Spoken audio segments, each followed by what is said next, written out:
سورہ توبہ کی ان دو آیات میں حضرت کعب بن مالک اور ان کے دو ساتھیوں کی توبہ کا بیان ہے۔ یہ آیت نمبر ہے 117۔ بسم اللہ الرحمن الرحیم۔ لَقَدْ تَابَ اللَّهُ عَلَى النَّبِيِّ وَالْمُهَاجِرِينَ وَالْأَنصَارِ الَّذِينَ اتَّبَعُوهُ فِي سَاعَةِ الْعُسْرَةِ من بعد ما قاد يزيغ قلوب فريق منهم ثم تاب عليهم انه بهم رؤوف رحیم۔ تحقیق اللہ نے نبی صلی اللہ تعالی علیہ وسلم مہاجرین اور انصار پر رحمت سے رجوع فرمایا جنہوں نے آپ صلی اللہ تعالی علیہ وسلم کی تنگی کے وقت میں اتباع کی۔ اس کے بعد قریب ہے کہ ان میں سے ایک جماعت کے دل اپنی جگہ سے ہل جائیں، پھر اللہ نے ان پر مہربانی فرمائی، بے شک وہی ان کے ساتھ مہربان اور نہایت رحم فرمانے والا ہے۔ وَعَلَى الثَّلَاثَةِ الَّذِينَ خُلِّفُوا حَتَّى إِذَا ضَاقَتْ عَلَيْهِمُ الْأَرْضُ بِمَا رَحُبَتْ وَضَاقَتْ عَلَيْهِمْ أَنفُسُهُمْ وَظَنُّوا أَن لَّا مَلْجَأَ مِنَ اللَّهِ إِلَّا إِلَيْهِ ثُمَّ تَابَ عَلَيْهِمْ لِيَتُوبُوا إِنَّ اللَّهَ هُوَ التَّوَّابُ الرَّحِيمُ۔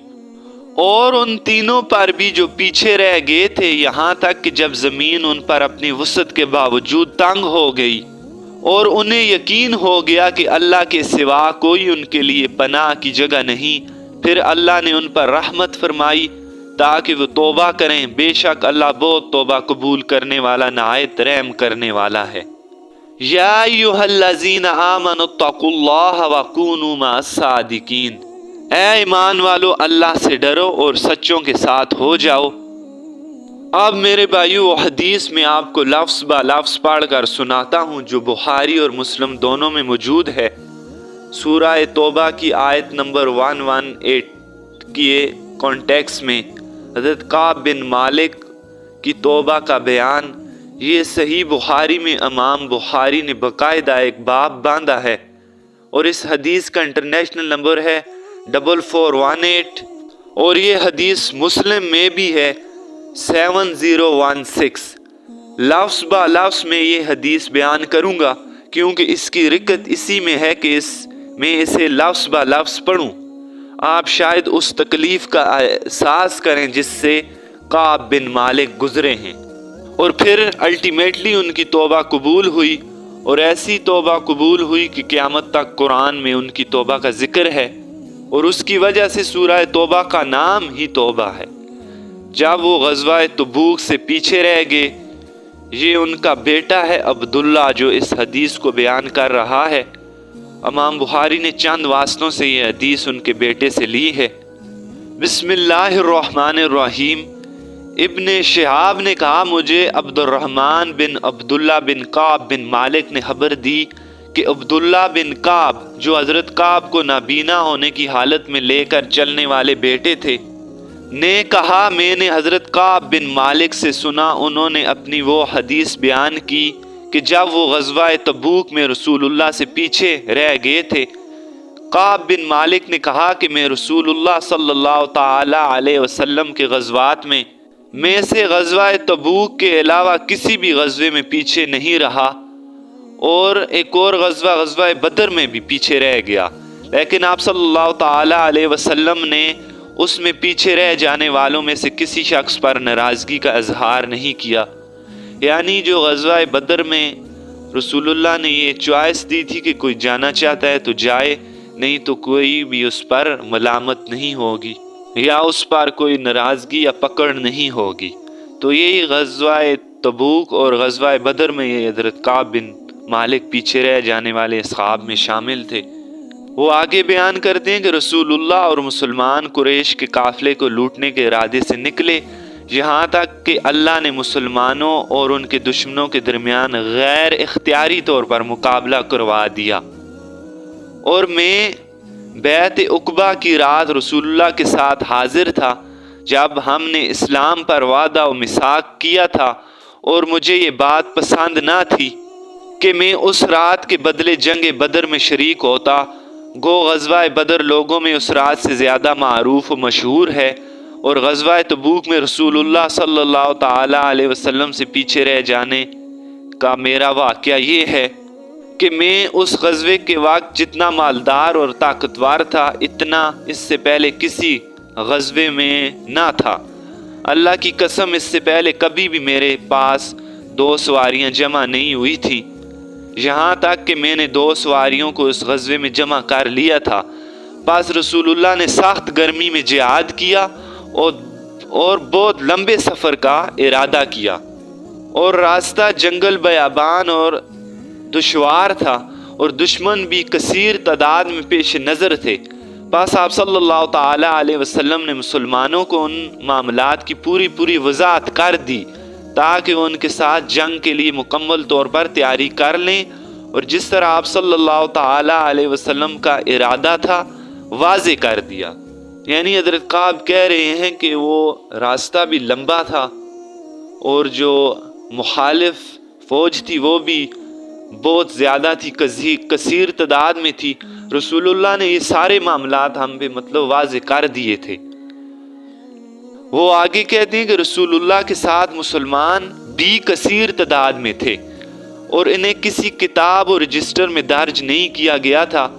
کعب نے کہا کہ بہت کم لوگ ایسے تھے جو اس گمان سے اس غزوے سے غائب ہو جانا چاہتے تھے کہ ان کا معاملہ آپ صلی اللہ تعالیٰ علیہ وسلم سے مخفی رہے گا جب تک اللہ رب العزت کی طرف سے اس معاملے میں وحی نہیں آ جاتی۔ اور رسول اللہ نے یہ غزوہ اس وقت کیا تھا جب پھل پک چکے تھے اور سائے بڑھ چکے تھے اور پیچھے ان چیزوں کا، اور وہ کہتے ہیں کہ مجھے ان چیزوں کا بہت شوق تھا۔ پس رسول اللہ نے تیاری کی اور مسلمانوں نے بھی آپ صلی اللہ تعالیٰ علیہ وسلم کے ساتھ تیاری کی۔ پس میں نے بھی صبح کو ارادہ کیا تھا کہ میں بھی ان دیگر مسلمانوں کے ساتھ تیاری کروں، لیکن میں ہر روز واپس آ جاتا اور کوئی فیصلہ نہ کر پاتا، اور اپنے دل ہی دل میں کہتا کہ میں اس بات پر قادر ہوں، جب جانے کا ارادہ کروں گا چلا جاؤں گا۔ پس برابر میرے ساتھ اسی طرح ہوتا رہا۔ حضرت کعب کہہ رہے ہیں کہ وہ اس پر قادر تھے کہ ان کے پاس سواری بھی تھی اور وہ جب چاہتے جا سکتے تھے۔ وہ اسی طرح روز یہی گمان کرتے رہتے اور دوسرے مسلمان تیاری کر کے نکل گئے اور یہ پھر نہ جا سکے۔ یہ ویسے ہی روزانہ اس طرح یہ سوچتے اور کہتے کہ میں جب چاہوں جا سکتا ہوں، میں اگلے دن تیاری کروں گا، اگلے دن کروں گا۔ کرتے کرتے اس طرح مسلمانوں کا لشکر نکل گیا اور حضرت کعب بن مالک پیچھے رہ گئے۔ وہ کہتے ہیں کہ پاس میں نے بھی صبح کو ارادہ کیا تھا کہ میں بھی دیگر مسلمانوں کے ساتھ تیاری کروں، لیکن میں ہر روز واپس آ جاتا اور کوئی فیصلہ نہ کر پاتا، وہی بات، اور اپنے دل ہی دل میں کہتا کہ میں اس بات پر قادر ہوں، جب جانے کا ارادہ کروں گا چلا جاؤں گا۔ پاس برابر میرے ساتھ اسی طرح ہوتا رہا اور لوگ مسلسل اپنی کوشش میں مصروف رہے۔ پاس رسول اللہ نے ایک صبح مسلمانوں کو ساتھ لیا اور چل دیے، لیکن میں اپنی تیاری کے لیے کوئی فیصلہ نہ کر پایا۔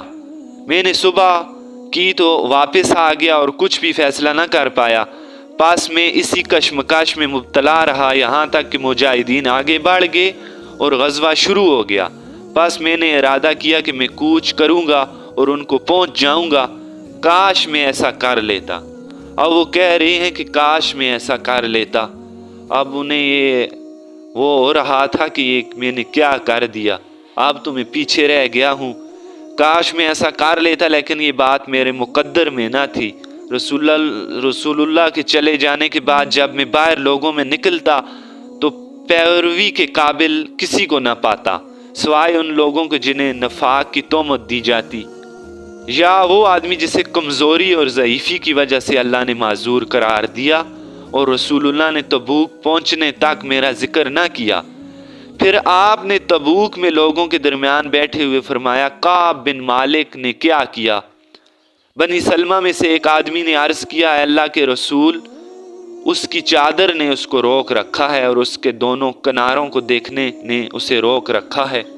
اور اس آدمی سے معاذ بن جبل نے کہا، تم نے جو کہا اچھا نہیں کہا، اللہ کی قسم اللہ کے رسول، ہم اس کے بارے میں یعنی کعب بن مالک کے بارے میں سوائے بلائی کے کوئی بات نہیں جانتے۔ یہ سن کر رسول اللہ خاموش ہو گئے، اور اسی دوران آپ صلی اللہ تعالی علیہ وسلم نے ایک سفید لباس میں ملبوس آدمی کو دھول اڑاتے ہوئے دیکھا، اپنی طرف آتے ہوئے دیکھا تو رسول اللہ نے فرمایا شاید ابو خیثمہ ہو۔ وہ واقعتاً ابو خیثمہ انصاری ہی تھے، اور یہ وہی تھے جنہیں منافقین نے طعنے پر ایک کھجور کا ایک سا صدقہ کیا تھا۔ کعب بن مالک نے کہا جب مجھے یہ خبر پہنچی کہ رسول اللہ تبوک سے واپس آ رہے ہیں تو میرا غم دوبارہ تازہ ہو گیا اور میں جھوٹی باتیں گڑھنے کے لیے سوچنے لگا۔ اب حضرت کعب بن مالک کہتے ہیں کہ میں اب کوئی جھوٹ بنانے لگا کہ میں رسول اللہ کو یہ کہوں گا تو شاید میں ان کی ناراضگی سے بچ جاؤں۔ آگے وہ کہتے ہیں کہ سوچنے لگا اور میں کہتا تھا کہ کل میں رسول اللہ کی ناراضگی سے کیسے بچ سکوں گا، اور میں نے اس معاملے پر اپنے گھر والوں میں سے ہر ایک سے مدد طلب کی۔ جب مجھے بتایا گیا کہ رسول اللہ قریب پہنچ چکے ہیں تو میرے دل سے جھوٹے بہانے اور عذر نکل گئے، اور میں نے جان لیا کہ میں آپ صلی اللہ تعالی علیہ وسلم سے کسی جھوٹی بات کے ذریعے کبھی نجات حاصل نہیں کر سکتا۔ پس میں نے سچ بولنے کی ٹھان لی، اور رسول اللہ صلی اللہ تعالی علیہ وسلم اگلی صبح تشریف لے آئے، اور آپ جب بھی سفر سے تشریف لاتے ابتدا مسجد میں تشریف لے جاتے، 2 رکعت ادا کرتے، پھر لوگوں سے دریافت کرنے کے لیے تشریف فرما ہوتے۔ پس جب آپ صلی اللہ تعالی علیہ وسلم یہ کر چکے تو میں پیچھے رہ جانے والے میں شامل تھا، اور جو پیچھے رہ جانے والے تھے وہ آپ صلی اللہ تعالی علیہ وسلم کے پاس آئے اور قسمیں اٹھا کر حضور سے اپنے عذر پیش کرنے لگے، اور ایسے لوگ 80 سے کچھ زائد تھے، مطلب 80 یا اس سے بھی کچھ زائد تھے وہ لوگ۔ پاس رسول اللہ نے ان کے ظاہر عذروں کو قبول کیا اور ان سے بیعت کی، اور ان کے لیے مغفرت کی دعا بھی کر دی، اور ان کے باطنی معاملے کو اللہ تعالیٰ کے سپرد کر دیا، یہاں تک کہ میں حاضر ہوا۔ میں نے جب سلام کیا تو آپ ناراض آدمی کے مسکرانے کی طرح مسکرائے، پھر فرمایا ادھر آؤ، پاس میں چلتا ہوں۔ آپ کے سامنے بیٹھ گیا تو آپ نے مجھے فرمایا تجھے کس بات نے اس غزوے میں آنے سے روکا؟ تو نے اپنی سواری نہ خریدی تھی؟ میں نے عرض کیا اے اللہ کے رسول، اللہ کی قسم اگر میں آپ کے علاوہ دنیا والوں میں سے کسی کے پاس بیٹھا ہوتا تو مجھے معلوم ہے کہ میں کوئی عذر پیش کر کے اس کی ناراضگی سے بچ کر نکل جاتا، کیونکہ مجھے قوت گویائی عطا کی گئی ہے۔ اللہ کی قسم میں جانتا ہوں اگر میں آج کے دن آپ کو راضی کرنے کے لیے جھوٹی بات بیان کروں جس کی وجہ سے آپ مجھ سے راضی ہو جائیں تو ہو سکتا ہے کہ اللہ آپ کو مجھ پر ناراض کر دے، یعنی وحی کے ذریعے اللہ بتا دے، اور اگر میں آپ سے سچ بیان کروں جس کی وجہ سے آپ مجھ پر ناراض ہو جائیں پھر بھی مجھے امید ہے کہ اللہ میرا انجام اچھا کر دے۔ اللہ کی قسم مجھے کوئی عذر درپیش نہ تھا، اللہ کی قسم میں جب آپ سے پیچھے رہ گیا تو کوئی بھی مجھ سے زیادہ طاقتور اور خوشحال نہ تھا۔ رسول اللہ نے فرمایا اس نے سچ کہا، پس تم اٹھ جاؤ یہاں تک کہ اللہ تیرے بارے میں فیصلہ فرمائے۔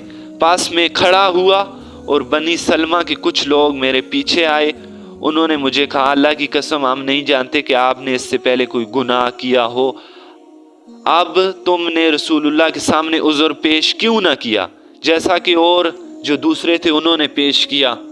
حالانکہ تیرے لیے رسول اللہ کا استغفار کرنا ہی کافی ہو جاتا۔ پس اللہ کی قسم وہ مجھے مسلسل اسی طرح متنبہ کرتے رہے یہاں تک کہ میں نے ارادہ کیا کہ میں اب جھوٹ بولوں تو کہ میں رسول اللہ کی خدمت میں لوٹ کر اپنے آپ کی تکذیب و تردید کروں۔ پھر میں نے ان سے کہا کسی اور کو میری طرح کا معاملہ پیش آیا؟ پھر حضرت کعب نے پوچھا کہ کیا کوئی اور بھی آدمی ہے جس نے سچ بولا ہو اور اس کا کوئی عذر نہ ہو؟ تو انہوں نے بتایا کہ آپ کے ساتھ 2 اور آدمیوں کو بھی یہ معاملہ درپیش ہے، انہوں نے بھی آپ ہی کی طرح کہا۔ میں نے پوچھا وہ دونوں کون ہیں؟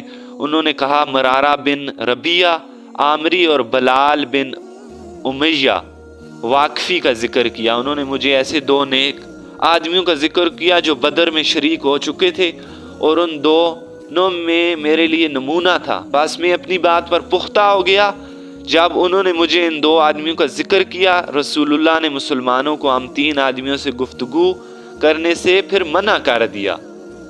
دیگر پیچھے رہ جانے والوں کو چھوڑ کر پاس لوگوں نے پرہیز کرنا شروع کر دیا، وہ ہمارے لیے غیر ہو گئے، یہاں تک کہ زمین بھی میرے لیے اجنبی محسوس ہونے لگی اور زمین مجھے اپنی جان و پہچان والی معلوم نہ ہوتی۔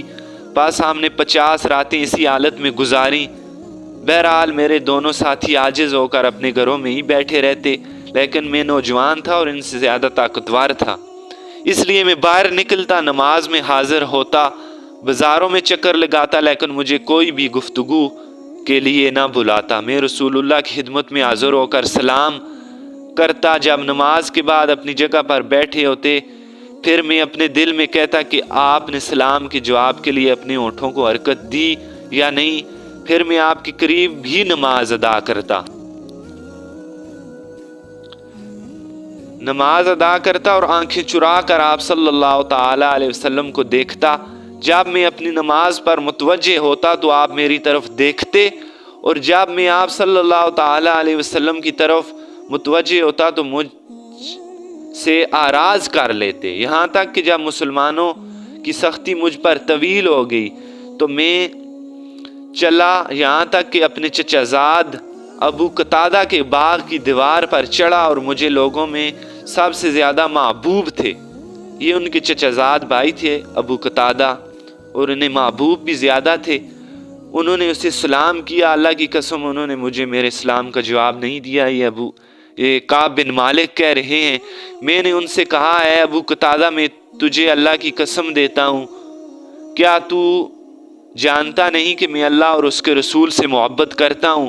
پس وہ خاموش رہے۔ میں نے دوبارہ قسم دی، وہ پھر بھی خاموش رہے۔ میں نے پھر قسم دی، پھر بھی وہ خاموش رہے، اور اس بار کہا، اللہ اور اس کے رسول ہی بہتر جانتے ہیں۔ پس میری آنکھیں آنسوؤں سے بھر گئیں اور میں دیوار سے اتر کر واپس آ گیا۔ اسی دوران کہ میں مدینہ کے پاس ہی چل رہا تھا کہ ایک نبطی شامی جو مدینہ میں غلہ بیچنے کے لیے آیا تھا، کہہ رہا تھا کہ کوئی شخص مجھے کعب بن مالک کا پتہ دے۔ وہ کسی بادشاہ کی طرف سے حضرت کعب بن مالک کے لیے کوئی خط لایا تھا۔ وہ حضرت کعب بن مالک کو اپنے پاس بلانا چاہتا تھا کہ تجھے تیرے ساتھی یعنی رسول اللہ نے زیادتی کا نشانہ بنایا ہے، اللہ نے تجھے اس لیے تو پیدا نہیں کیا، تو میرے پاس آ جا، ہم تیری خاطرداری اور دلجوئی کریں گے۔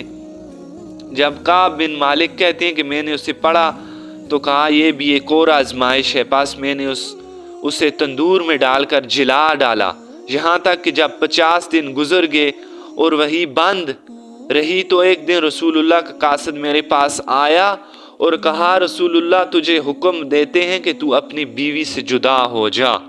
حضرت کعب بن مالک کے لیے ایک اور نئی آزمائش آ گئی کہ ان کو حضور نے فرما دیا کہ تو اپنی بیوی سے بھی جدا ہو جا، اور ان کے 2 ساتھیوں کے لیے بھی رسول اللہ نے یہی حکم فرمایا کہ وہ بھی جدا ہو جائیں۔ اور ان میں سے ایک شخص کی بیوی رسول اللہ کے پاس گئی اور کہنے لگی کہ رسول اللہ کہ ان کا کوئی خادم بھی نہیں، کیا میں ان کی خدمت کرنے کو پسند کروں؟ آپ نے فرمایا، نہیں، لیکن وہ تیرے ساتھ صحبت نہ کرے۔ اور انہوں نے عرض کیا، اللہ کی قسم اسے کسی چیز کا خیال تک نہیں، اور اللہ کی قسم جب اسے یہ معاملہ پیش آیا اس دن سے لے کر آج تک وہ رو ہی رہا ہے۔ پاس مجھے میرے بعض گھر والوں نے کہا، تو بھی رسول اللہ سے اپنی بیوی کے بارے میں جا کر رسول اللہ سے اجازت لے لے۔ تو انہوں نے کہا، نہیں، میں نوجوان ہوں اور مجھے اس کی ضرورت نہیں۔ حضرت کعب بن مالک کہتے ہیں کہ کیوں کہ مجھے معلوم نہیں کہ رسول اللہ اس بارے میں کیا ارشاد فرمائیں کہ میں جب جاؤں کہ مجھے بیوی کی اجازت دے دیں، جس وقت میں آپ صلی اللہ تعالیٰ علیہ وسلم سے اپنی بیوی کے بارے میں اجازت لوں۔ حالانکہ میں نوجوان آدمی ہوں۔ پاس میں اسی طرح 10 راتیں ٹھہرا رہا، پاس ہمارے لیے 50 راتیں اسی وقت سے پوری ہو گئیں جب سے رسول اللہ نے ہماری گفتگو کو منع فرمایا۔ پھر میں نے 50ویں رات کی صبح کو فجر کی نماز اپنے گھروں میں سے ایک گھر کی چھت پر ادا کی۔ پاس اسی دوران میں اپنے حال پر بیٹھا ہوا تھا جو اللہ نے میرے بارے میں ذکر کیا۔ تحقیق میرا دل تنگ ہونے لگا اور زمین مجھ پر باوجود وسیع ہونے کے تنگ ہو گئی۔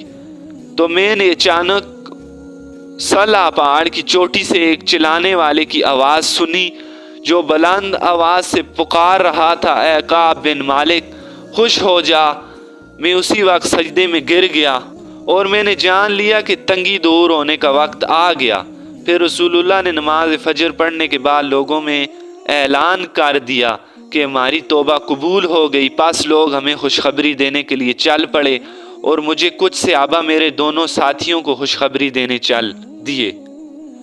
پس پھر میں رسول اللہ کی خدمت میں حاضر ہونے کے ارادے سے روانہ ہوا تو صحابہ مجھے فوج در فوج ملے جو میرے توبہ کی قبولیت کے بارے میں مبارکباد دے رہے تھے، کہتے تھے کہ اللہ کا تمہاری توبہ قبول کرنا تمہیں مبارک ہو۔ یہاں تک کہ مسجد میں داخل ہوا تو رسول اللہ مسجد میں تشریف فرما تھے اور صحابہ آپ کے ارد گرد موجود تھے۔ پس طلحہ بن عبید اللہ جلدی سے اٹھے یہاں تک کہ مجھ سے مصافحہ کیا اور مجھے مبارکباد دی۔ اللہ کی قسم مہاجرین میں سے ان کے علاوہ کوئی بھی نہ اٹھا۔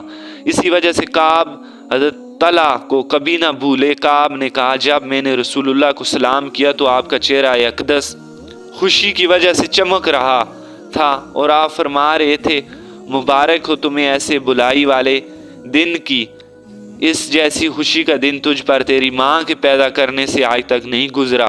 میں نے عرض کیا اللہ کے رسول یہ آپ کی طرف سے ہے یا اللہ کی طرف سے؟ آپ نے فرمایا نہیں بلکہ اللہ کی طرف سے، اور رسول اللہ جب خوش ہوتے تو آپ کا چہرہ اور منور ہو جاتا گویا کہ وہ چاند کا ٹکڑا، اور ہم اسی علامت کو پہچانتے تھے۔ جب میں آپ کے سامنے بیٹھا تو آپ نے عرض کیا اے اللہ کے رسول میری توبہ کی تکمیل یہ ہے کہ میں اپنا سارا مال اللہ کی راہ میں اور اس کے رسول کی خدمت میں بطور صدقہ پیش کروں۔ رسول اللہ نے فرمایا اپنا کچھ مال اپنے پاس رکھیے تیرے لیے بہتر ہے۔ تو میں نے عرض کیا میں خیبر میں سے اپنے حصے کے مال کو اپنے لیے رکھتا ہوں۔ میں نے عرض کیا اللہ کے رسول بے شک اللہ نے مجھے سچائی کی وجہ سے نجات عطا فرمائی اور میری توبہ کی تکمیل یہ ہے کہ جب تک زندہ رہوں گا کبھی سچ کے علاوہ بات نہ کروں گا۔ اللہ کی قسم میں نہیں جانتا کہ مسلمانوں میں سے کسی ایک کو بھی اللہ نے سچ بولنے کی وجہ سے ایسی آزمائش میں ڈالا ہو، اور جب سے میں نے رسول اللہ سے اللہ کی اس آزمائش کی خوبی کا ذکر کیا تھا اس وقت سے لے کر آج تک میں نے کبھی جھوٹ کا ارادہ بھی نہیں کیا، اور میں امید کرتا ہوں کہ جب تک میری زندگی باقی ہے اللہ مجھے محفوظ رکھے گا۔ تو اللہ رب العزت نے یہ آیات مبارکہ نازل فرمائیں لَقَدْ تَابَ اللَّهُ عَلَى النَّبِيِّ وَالْمُهَاجِرِينَ وَالْأَنصَارِ الَّذِينَ اتَّبَعُوهُ فِي سَاعَةِ الْعُسْرَةِ مِن بَعْدِ مَا كَادَ يَزِيغُ قُلُوبُ فَرِيقٍ مِّنْهُمْ ثُمَّ تَابَ عَلَيْهِمْ إِنَّهُ بِهِمْ رَءُوفٌ رَحِيمٌ وَعَلَى الثَّلَاثَةِ الَّذِينَ خُلِّفُوا حَتَّى إِذَا ضَاقَتْ عَلَيْهِمُ الْأَرْضُ بِمَا رَحُبَتْ وَضَاقَتْ عَلَيْهِمْ أَنفُسُهُمْ۔ تحقیق اللہ نے نبی مہاجرین اور انصار پر رحمت سے رجوع فرمایا جنہوں نے آپ کی تنگی میں اتباع کی، اس کے بعد قریب ہے کہ ان میں سے ایک جماعت کے دل اپنی جگہ سے ہل جائیں، پھر اللہ نے ان پر مہربانی فرمائی، بے شک وہی ان کے ساتھ مہربان اور نہایت رحم فرمانے والا ہے۔ اور ان تینوں پر بھی جو پیچھے رہ گئے تھے یعنی غزوہ تبوک سے، یہاں تک کہ جب زمین ان پر اپنی وسعت کے باوجود تنگ ہو گئی اور انہیں یقین ہو گیا کہ اللہ کے سوا ان کے لیے کوئی پناہ کی جگہ نہیں، پھر اللہ نے ان پر رحمت فرمائی تاکہ وہ توبہ کریں، بے شک اللہ بہت توبہ قبول کرنے والا اور نہایت رحم کرنے والا ہے۔ اے ایمان والو اللہ سے ڈرو اور سچوں کے ساتھ ہو جاؤ۔ حضرت کعب نے کہا اللہ کی قسم اللہ کی مجھ پر نعمتوں میں سے سب سے بڑی نعمت اسلام کے بعد میرے نزدیک میرے سچ میں سے بڑھ کر کوئی نہیں۔ میں نے رسول اللہ سچ بولا، اور اگر میں جھوٹ بولتا تو میں اسی طرح ہلاک ہو جاتا جیسے جھوٹ بالنے والے دوسرے ہلاک ہوئے۔ بے شک اللہ جب وحی نازل کرتا جتنا اس میں جھوٹ بولنے والوں کے شر کو بیان کی اتنا کسی اور کے کو نہیں بیان کیا۔ اللہ رب العزت نے فرمایا ان قریب یہ تم سے اللہ کے نام پر قسمیں